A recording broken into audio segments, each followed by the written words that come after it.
Bonjour à tous, c'est Vincent de Frandroid. Aujourd'hui, on est à l'IFA et plus particulièrement chez Asus pour découvrir les nouveautés de la marque. Alors Asus vient tout juste de dévoiler la ZenWatch 3 ainsi que la ZenPad 3 S10.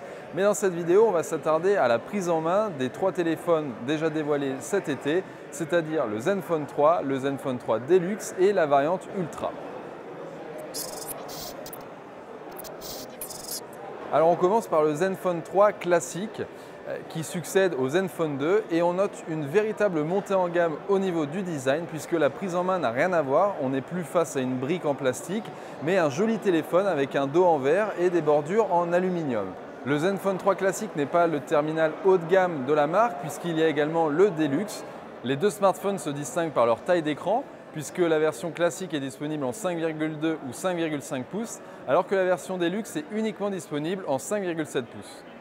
Il est également du point des performances que les deux terminaux se distinguent puisqu'on note la présence du Snapdragon 625 pour le modèle classique contre Snapdragon 820 pour le modèle Deluxe. Enfin, la dernière grande différence entre la version Deluxe et la version standard, c'est au niveau du design puisque la version Deluxe utilise de l'aluminium au dos et non plus du verre, ce qui donne une sensation premium beaucoup plus haut de gamme. Il faut aussi noter qu'au niveau de l'appareil photo, la version classique du Zenfone 3 se part d'un capteur Sony de 16 mégapixels contre 23 mégapixels pour la version Deluxe. Mais les deux terminaux, les deux versions sont stabilisés optiquement et numériquement et c'est assez bluffant à voir.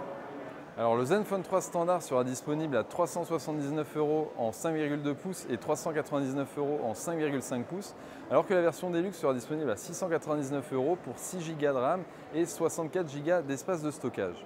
Alors au final, le Zenfone 3 classique est vraiment plaisant à tenir en main et à utiliser, bien plus que le Zenfone 2 qu'on a connu l'année dernière, mais on préfère quand même le Zenfone 3 Deluxe qui a une prise en main vraiment largement plus plaisante que la version classique, mais qui est beaucoup plus chère, peut-être même un peu trop chère.